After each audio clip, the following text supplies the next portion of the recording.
Բարեձեզ, այսօր ես խոսելու եմ Ռուբիկ կուբիկի մասին։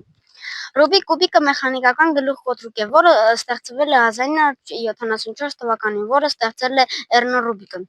հունգարացի ճարտարապետ Էռնո Ռուբիկը։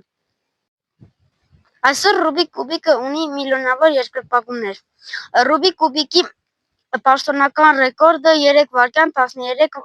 միլիվայրկյան է, որը սահմանել է ամերիկացի Մաքս Պարկը։ Հիմա ես կհավաքեմ այս Ռուբիկ կուբիկը։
Ինչ այսօր այսքան էր տեսնում։